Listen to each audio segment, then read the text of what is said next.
कभी सोचा है हमारा जीवन भी उस रेत की घड़ी की भांति है। जो रेत नीचे गिर चुकी है वो हमारा अतीत है, जो अब भी ऊपर है वो हमारा आने वाला भविष्य है, और वर्तमान ये संकुचित स्थल है जहां से धीरे धीरे करके रेत गिर रही है। अर्थात हमारे पास जीने के लिए यही एक क्षण है। उसका उपयोग कैसे करना है ये हम पर निर्भर करता है। जो बीत गया उसका दुख मनाना है, या जो भविष्य में होने वाला है उसकी प्रतीक्षा में क्रोध करना है। सब कुछ करने के लिए यही एक क्षण है।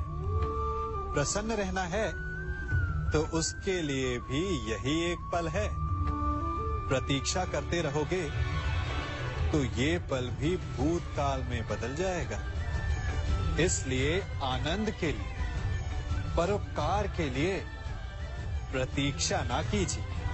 आपके पास जो पल है उनका भरपूर सदुपयोग कीजिए, क्योंकि इस घड़ी को पलटकर आप फिर से समय अवश्य गिन सकते हैं, परंतु अपना बीता हुआ समय आप वापस नहीं लौटा पाएंगे।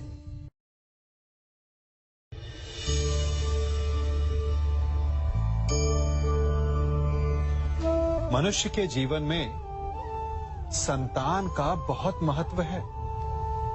उस संतान के लिए वो कितने कष्ट सहता है, उसे पालता है, पोसता है, और यदि यही संतान संताप का कारण बन जाए तो क्या ये उसका दोष है? अधिकतर ये दोष हमारे लालन पालन का होता है। बचपन में बालक के हठ को मानकर हमें आनंद की अनुभूति अवश्य होती है, परंतु धीरे धीरे अपने बालक के हठ को मानकर उसके हठ के दास हो जाते हैं। एक हठी उद्दंड और असंस्कारी संतान उस सूखे वृक्ष के समान होती है कि यदि जिसमें आग लग जाए तो वो सारे वन को भस्म कर डाले। और स्मरण रहे, जब उसमें अग्नि लगती है तो सबसे पहले वो स्वयं के घर को ही भस्म करती है। इसलिए जब आवश्यकता हो तो अपनी संतान के हठ का विरोध करें, उसे रोके, क्योंकि यदि समय रहते ऐसा ना किया गया तो भविष्य में इस समस्या के परिणाम गंभीर हो सकते हैं। प्रतिज्ञा, वचन, ये सब मनुष्य ने समाज को सही दिशा में रखने के लिए बनाए हैं। वो मनुष्य ही क्या जिसके जीवन में नियम ना हो, जिनका वो पालन ना करे, परंतु समय के साथ चलने के लिए नियमों को बदलना भी आवश्यक होता है, क्योंकि ये आज का समय ही तो है जो बीत जाने के पश्चात इतिहास बन जाएगा। यदि आवश्यकता पड़ने पर नियम और प्रतिज्ञा भंग ना की जाए, समय की मांग के अनुरूप अपनी प्रतिक्रिया ना बदली जाए, तो इतिहास हमें कभी क्षमा नहीं करेगा। आवश्यकता पड़ने पर आपकी तोड़ी हुई एक प्रतिज्ञा, एक बंधन कभी कभी पूरे मानव इतिहास को बड़े विनाश से बचा सकता है। इसलिए नियम, प्रतिज्ञा, वचन कुछ नहीं, कुछ है तो केवल समय, जिसके अनुरूप चलने वाला ही सफल हो सकता है। सम्मान, मनुष्य के जीवन में सम्मान का बहुत अधिक महत्व है। वो उसे अपने हृदय, अपने मन से जोड़कर रखता है। कदाचित इसीलिए हम शत्रु के सम्मान पर चोट पहुंचाते हैं। ताकि उसे पीड़ा पहुंचाई जा सके। परंतु ऐसा करने से सावधान रहे मित्रों। शरीर पर लगी चोट मनुष्य भुला सकता है, परंतु उसके सम्मान को लगी चोट उसे जीवन भर पीड़ा देती है। और स्त्री के मान सम्मान पर लगी चोट उसे उस सीमा तक ले जाती है जहां उसे केवल प्रतिशोध दिखाई देता है। यदि अपने शत्रुओं को जीतना है तो प्रेम से जीतिए, अपने कर्मों से जीतिए। उन्हें अनुभव करवाइए कि उनसे भूल हुई है। किसी के सम्मान को ऐसी चोट ना पहुंचाइए कि वो आपका नाश करने पर उतर आए। स्मरण रखें, किसी का अपमान करके आपके हृदय को कदाचित थोड़ा संतोष आ जाए, परंतु उस अपमान से आप कई हृदयों को आघात पहुंचाते हैं और अपने लिए एक शत्रु और बढ़ा लेते हैं। हम सब शीघ्र ही सफलता चाहते हैं, ढेर सारी संपत्ति और सुख चाहते हैं, और ऐसे में कई बार हम छोटे मार्गों का चयन कर लेते हैं। वो मार्ग जिनमें परिश्रम नहीं होता, जिनमें होता है तो केवल छल, कुटिलता और भाग्य का सहारा। जैसे कि जुआ। कोई जुए के खेल में धन लगाता है, कोई दांव लगाता है और ये भूल जाता है कि जुआ ऐसा दलदल है कि जिसमें एक बार गिरे तो सर्वनाश से पहले निकलना असंभव है। यदि आप जीते तो और जीतने की भूख बढ़ जाएगी, और यदि आप कुछ हार बैठे तो उसे पुनः पाने के लिए आप फिर से खेलेंगे। मनुष्य को ये आभास ही नहीं होता कि अपनी संपत्ति के साथ साथ वो अपनी मानवता, अपने संस्कार, अपना धर्म और अपना उत्तरदायित्व तक सभी जुए की भेंट चढ़ा देता है। इसलिए कुछ पाना है तो परिश्रम से पाओ। यदि कुछ जुए में जीता तो वो उतना शीघ्र ही खो दोगे, चूंकि उसे परिश्रम से पाया नहीं गया है, और उसकी रक्षा करने के लिए आपके मन में स्वाभाविक प्रयास भी नहीं होंगे। क्षमा बढ़न को चाहिए, छुट्टन को उत्पाद। क्षमा इस संसार में शांति का, सुख का मूल आधार है। क्षमा आपके मन से प्रतिशोध और शत्रुता जैसे भावों को समाप्त करती है। परंतु क्या हर स्थान पर क्षमा आवश्यक है? क्या प्रत्येक का अपराध क्षमा करने के योग्य होता है? नहीं। कभी कभी उसे क्षमा करके हम उस व्यक्ति को और बड़ा अपराध करने की प्रेरणा देते हैं, और ऐसा ही अपराध है स्त्री का मान भंग करना, जिसमें क्षमा की कोई अवस्था नहीं। यदि सिंह भूल से गाय के बछड़े का अखेट कर ले तो उसे क्षमा किया जा सकता है, परंतु यदि वो नरभक्षी हो जाए तो उसके केवल दो स्थल होते हैं, या तो पिंजरा या फिर मृत्यु की गोद। कुछ परिस्थितियों में क्षमा के स्थान पर दंड देना आवश्यक होता है, क्योंकि ये दंड का भय ही है जो लोगों को वो अपराध करने से रोकता है। संसार में सबसे बड़ा क्या है? अभिमान और बाहुबल, या विश्वास और आस्था? निश्चित रूप से बाहुबल के महत्व को नकारा नहीं जा सकता। मनुष्य अपने बाहुबल से पर्वत को मैदान बना सकता है, सागर सुखा सकता है, मरुस्थल में नदियां बहा सकता है, परंतु बाहुबल को सहारा होता है विश्वास का। यदि मन में विश्वास ना हो तो बाहुबल किसी काम का नहीं। वो कौन सा बल है कि मोर आकाश की ओर ताकते हैं? वो विश्वास ही तो है जिसके कारण वर्षा होती है और दोनों की प्यास बुझती है। परंतु जब पाप के बाहुबल का सामना धर्म के विश्वास से होता है तो बाहुबल हार जाता है और जीतता है विश्वास। विजय होती है आस्था की।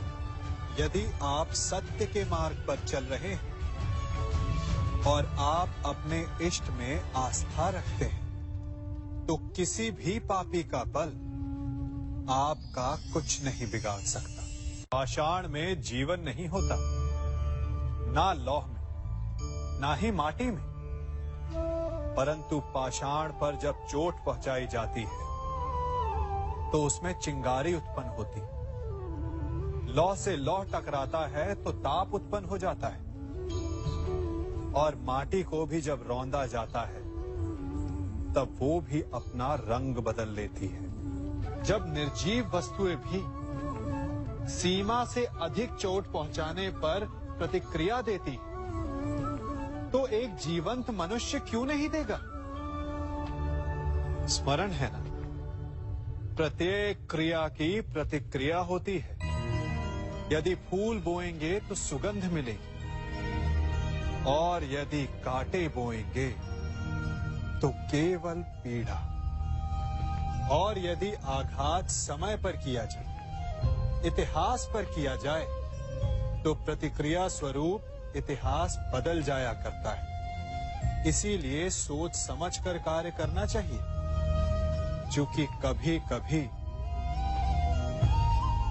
प्रतिक्रिया भयानक हो सकती है, विध्वंसक हो सकती है, अस्तित्व तक मिटा सकती है। इसी लोहार को देखा है, एक मृत पशु की खाल की बनी धोकनी से निकली हवा भट्टी में इतना ताप उत्पन्न कर देती है कि लोहा भी उसमें भस्म हो जाता है।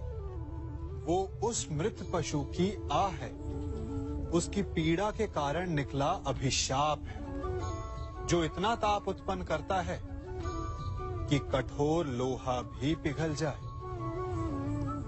उसका आकार बदल जाए। जब तन पर चोट लगती है तो मुख से आह निकलती है। जब मन पर चोट लगती है तो आंखों से अश्रु निकल आते हैं।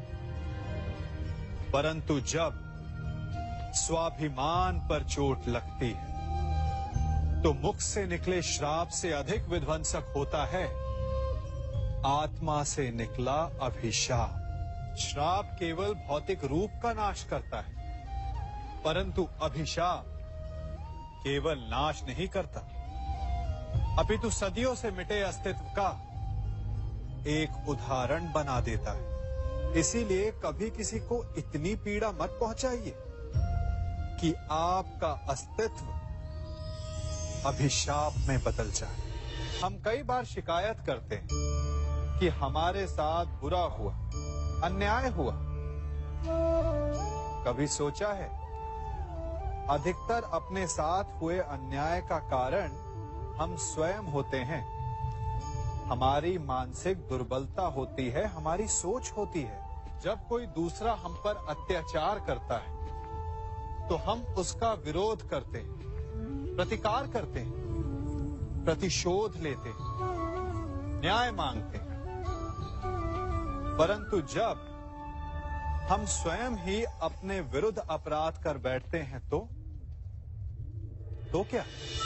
मनुष्य एक दांव खेलता है, कदाचित सामने वाले के छल के कारण वो हार भी जाता है। यहां तक अन्याय है, परंतु वो फिर से वही दांव क्यों खेलता है? अनजाने में यदि पांव कीचड़ में चला जाए, वस्त्र मैले हो जाए, तो भाग्य को दोष दिया जा सकता है। परंतु ये जानते हुए कि कीचड़ कहां है और फिर से वही पांव रखने को दुर्भाग्य नहीं, मूर्खता कहते हैं। स्वयं पर अपराध करना होता है, ऐसा अपराध जिसका कोई प्रतिकार नहीं, कोई प्रतिशोध नहीं, कोई प्रायश्चित नहीं, जिसका परिणाम केवल पीड़ा है, अंतहीन पीड़ा।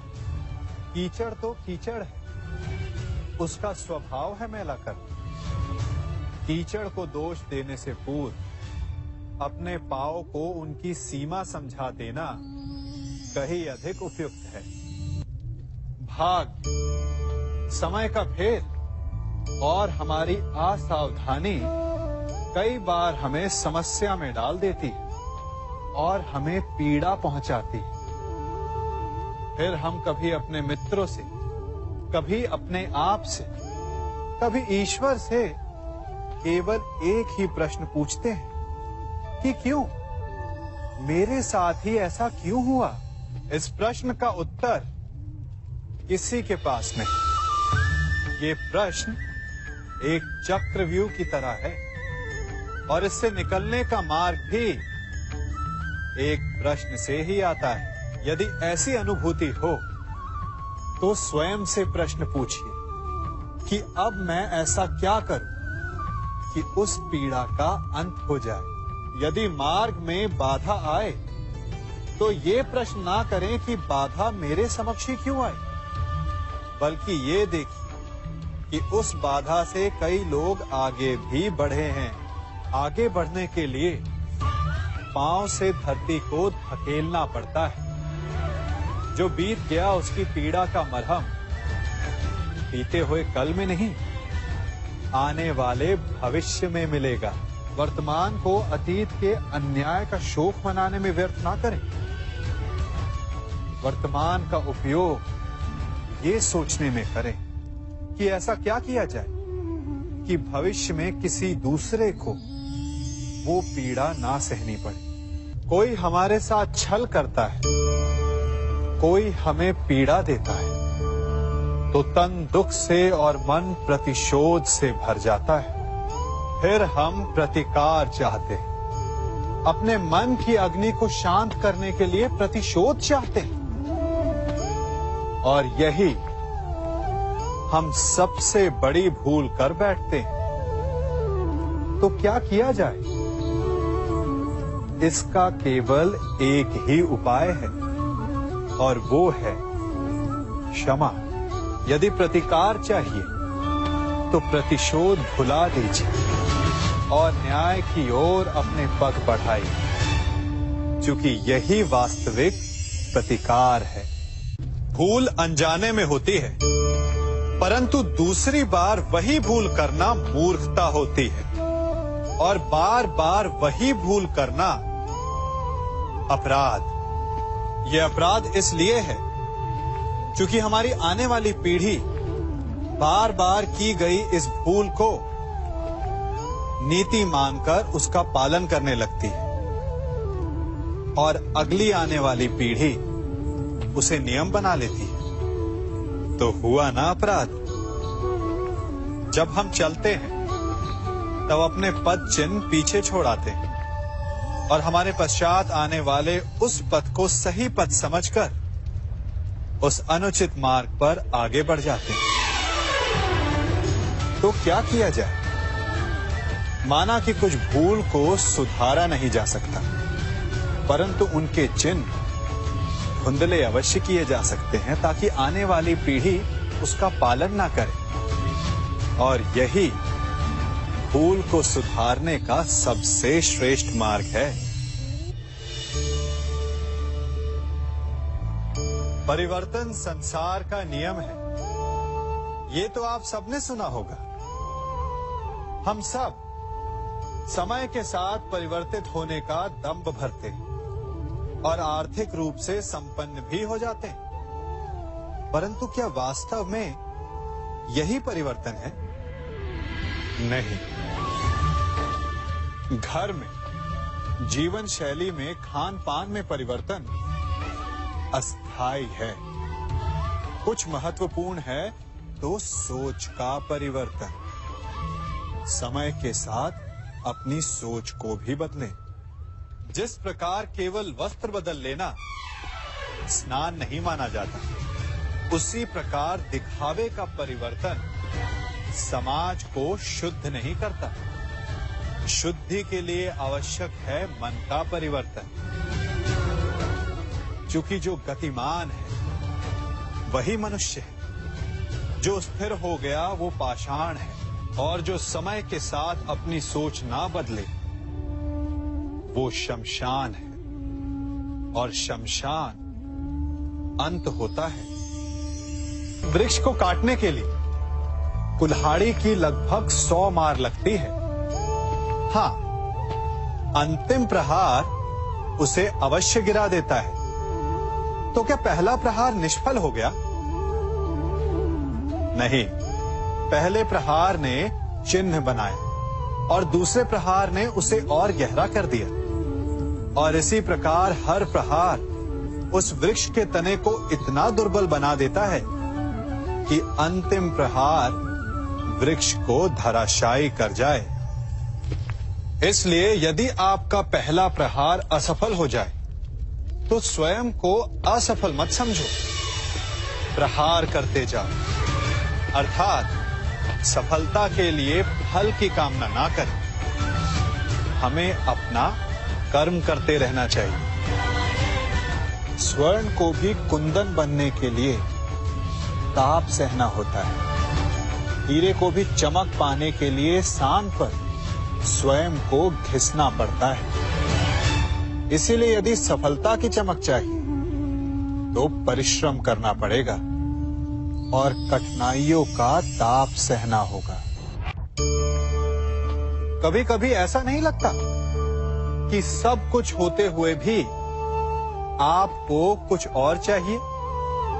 ये मिल जाए तो वो चाहिए।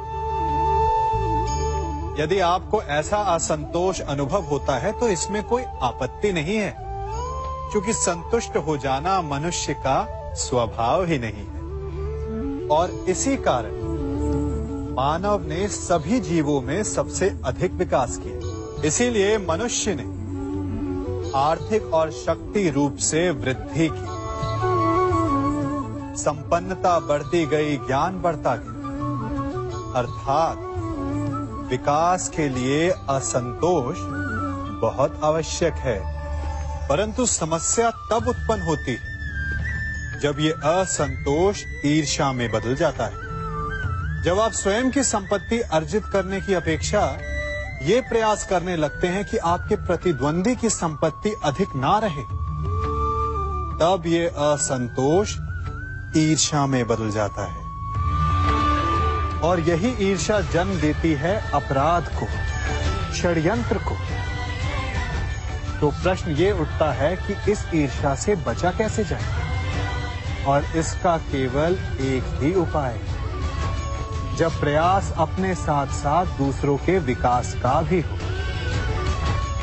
तब जाकर ईर्ष्या समाप्त होती है और प्रारंभ होता है आनंद का, वास्तविक विकास का।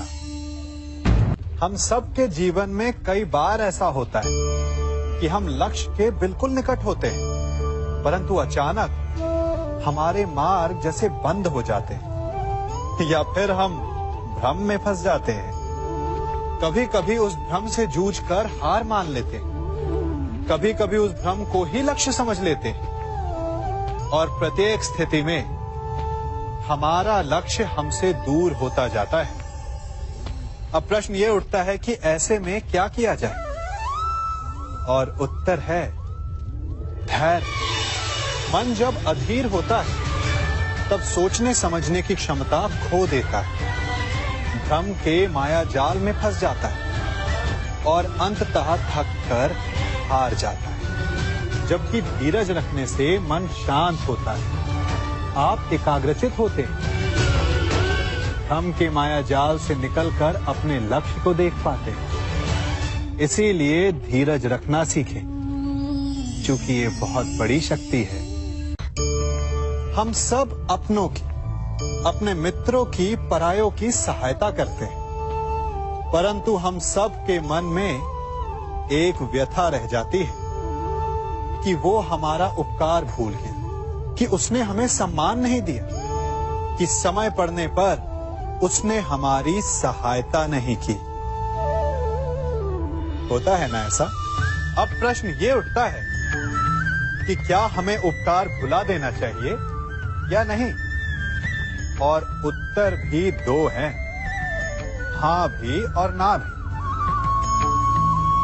हमें दूसरों पर किए गए उपकार को भुला देना चाहिए, परंतु यदि किसी ने हम पर उपकार किया है तो उसे नहीं भुलाना चाहिए। यदि दूसरों पर किए उपकार भुला दिए तो अपेक्षा नहीं रहेगी। अपेक्षा नहीं रहेगी तो वो टूटेगी नहीं, मन कुंठित नहीं होगा। और स्वयं पर किए गए उपकार को स्मरण रखा तो उसे चुकाने के लिए सदा तत्पर रहेंगे, उपकार करने वाले के कृतज्ञ रहेंगे, तब भी मन प्रसन्न रहेगा।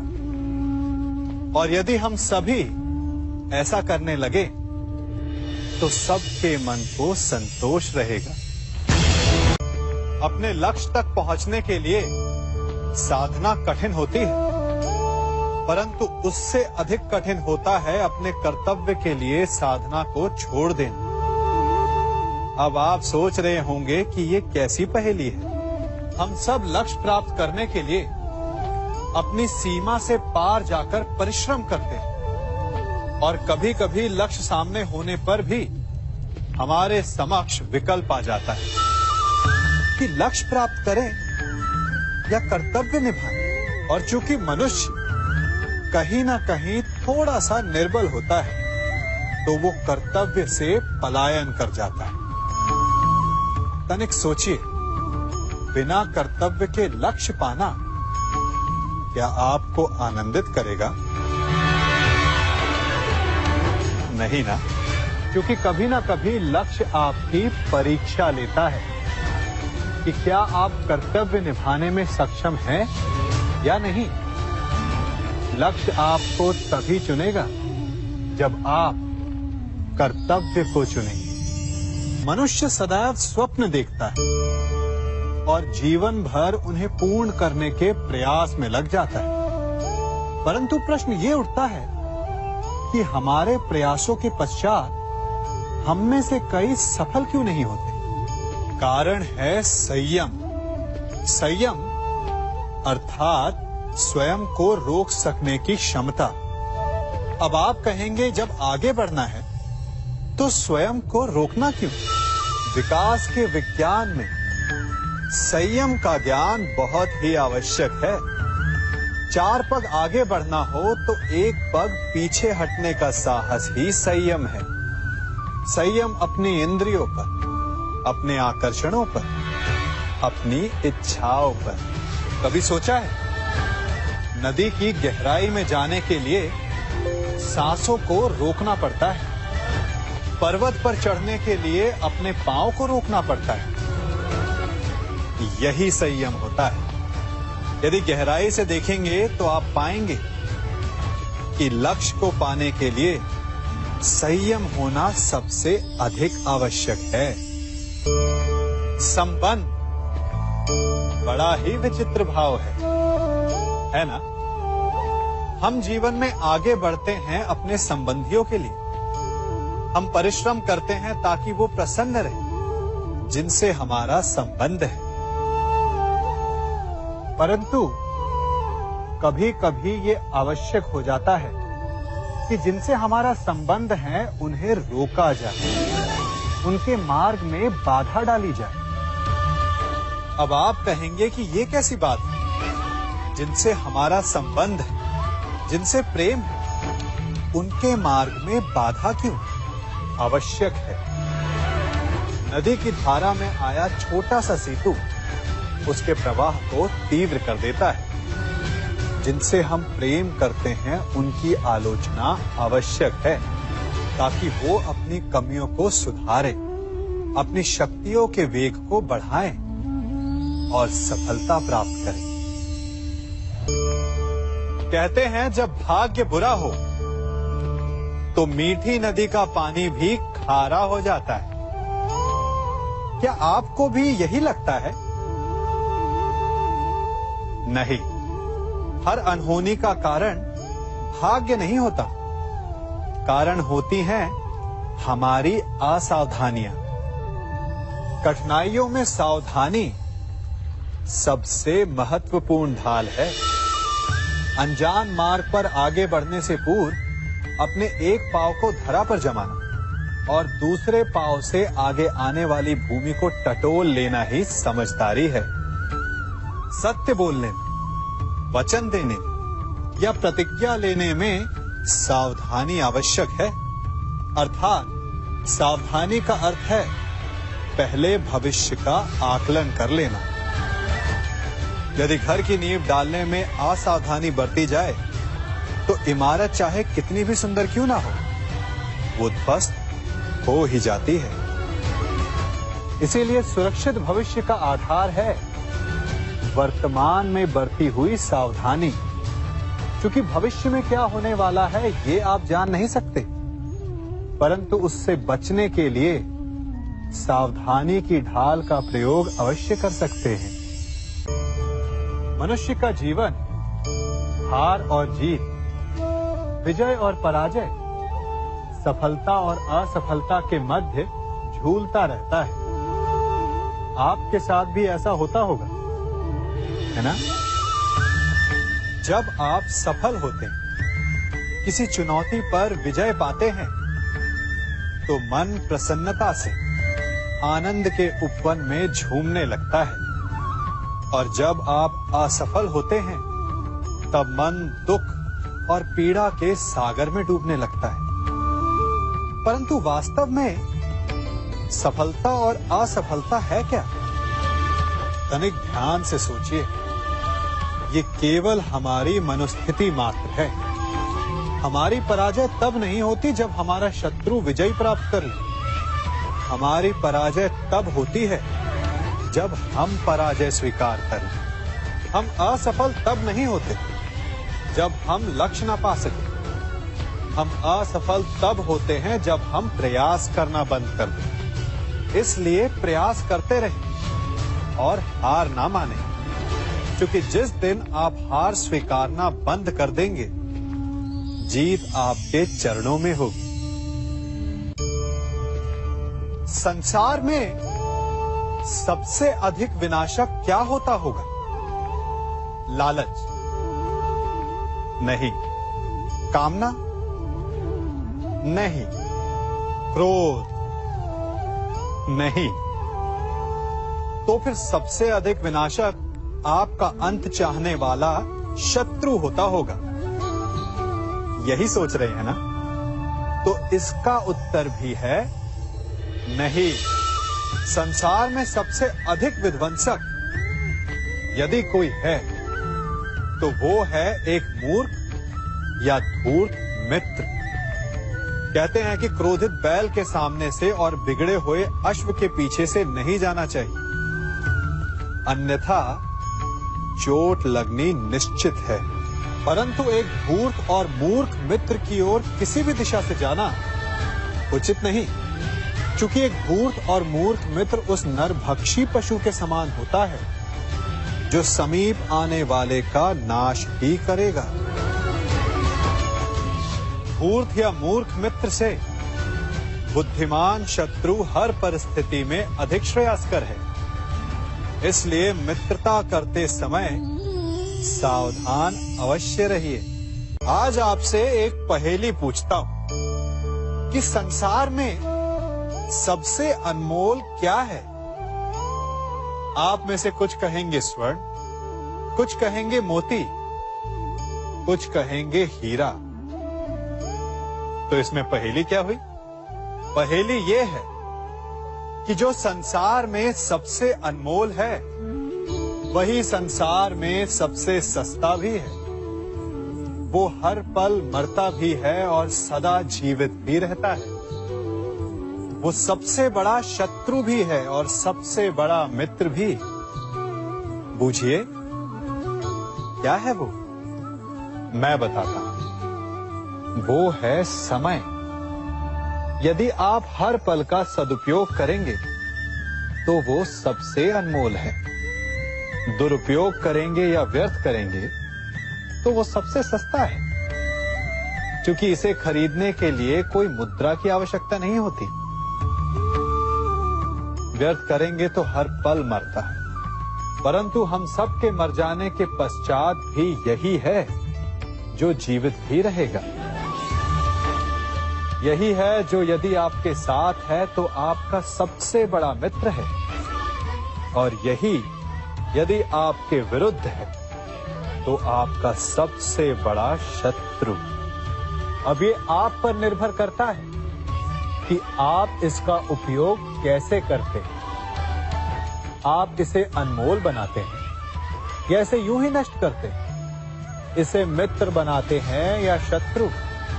इसे हर पल जीते हैं या हर पल मारते हैं?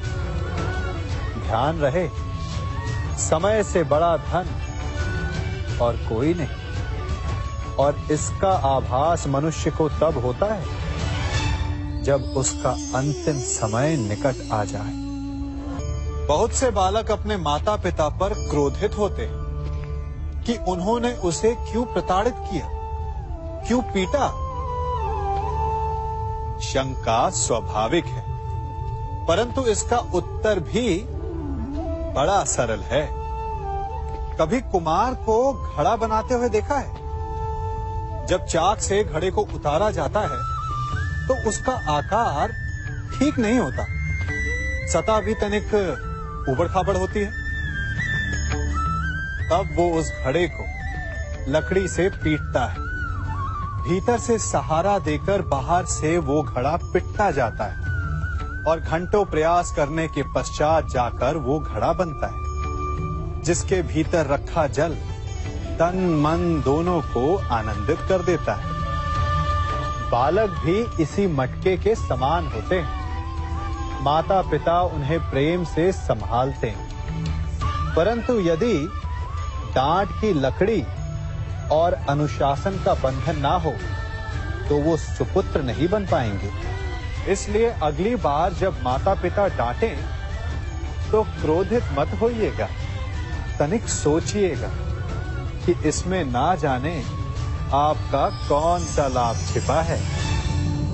मेरे आपके हम सबके जीवन में एक दुविधा आती है, या ये कहे कि सदा रहती, कि सत्य क्या है, असत्य क्या है।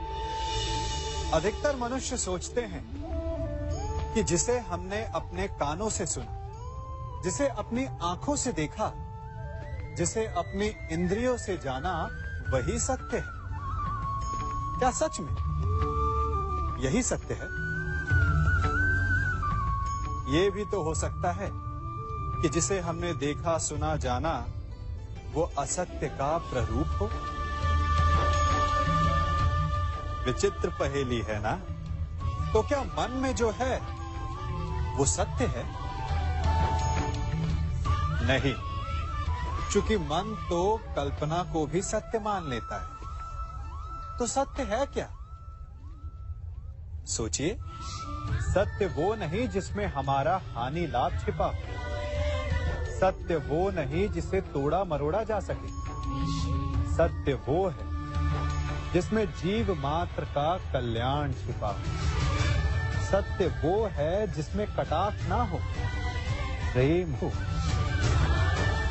सत्य वो है जिसमें स्वागत हो। जिस प्रकार शरबत कभी कड़वा नहीं हो सकता, उसी प्रकार सत्य भी तीखा, कटु या चोट पहुंचाने वाला नहीं हो सकता। इसी नाते कभी कभी असत्य भी सत्य का ही एक रूप होता है। मनुष्य का सबसे बड़ा गुण यह है कि वो सदा अथक परिश्रम करता है, और मनुष्य की सबसे बड़ी त्रुटि यही कि वो सदा छोटा मार्ग चुनता है। कदाचित इसीलिए वो वरदान चाहता है, कदाचित इसीलिए वो श्राप से भय खाता है। परंतु जय विजय हानि लाभ की भांति ही श्राप और वरदान केवल भाव मात्र हैं। कब कौन सा वरदान श्राप बन जाए और कौन सा श्राप वरदान में सिद्ध हो जाए, ये केवल मनुष्य के कर्मों पर निर्भर करता है। विष पीकर शंकर महादेव हो गए, और अमृत पान करके भी राहु केतु असुर ही रहे। तो सब खेल है केवल भाव और कर्मों का। यदि कर्म और लक्ष्य उचित हो तो श्राप को वरदान बनते देर नहीं लगती, और यदि कर्म अनुचित हो तो वरदान भी श्राप बन जाता है। विपरीत परिस्थितियों में मनुष्य को क्या करना चाहिए? एक प्रबुद्ध मनुष्य यही कहेगा कि हमें उसका सामना करना चाहिए, है ना? परंतु इस विषय में मेरा विचार तनिक भिन्न है। परिस्थितियां जब अधिक प्रतिकूल हो और संघर्ष में विजय की नहीं, प्रियजनों के विध्वंस की संभावना हो, तो संघर्ष से थोड़ा पीछे होकर सही समय आने की प्रतीक्षा करनी चाहिए, और साथ ही तैयारी भी। जैसे मरुस्थल के पौधे अपने बीजों पर आवरण लगाकर उन्हें सुरक्षित रखते हैं ताकि वर्षा की फुहार आने पर वो फल फूल सके, ठीक उसी प्रकार अज्ञातवासी होना भी उचित है और रण छोड़ देना भी, क्योंकि बिना तैयारी का युद्ध आत्मघाती ही होता है। संसार का नियम है कि वो शक्ति से संचालित होता है। सूर्य में तेज है इसीलिए उसकी पूजा की जाती है। चंद्रमा में आलोक है इसीलिए उसे रात्रि का देव माना जाता है। शक्ति से सभी आकर्षित होते हैं, परंतु कभी कभी यही शक्ति समस्या का कारण भी बन जाती है, क्योंकि शक्तिशाली वो भी हो सकता है जिसका मंतव्य शुभ ना हो, जिसका मन बुरा हो। और ऐसे में यदि उस शक्ति के प्रति संतान का आकर्षण बढ़ जाए तो माता पिता क्या करें? माता पिता का कर्तव्य यही बढ़ जाता है। इसलिए बालकों को सिखाएं कि वास्तविक शक्ति वही है जो शुभ करे, जो विकास करने में सक्षम हो, विध्वंस में नहीं। शक्ति का उचित प्रयोग करना ही बालकों को सिखाना माता पिता का धर्म है।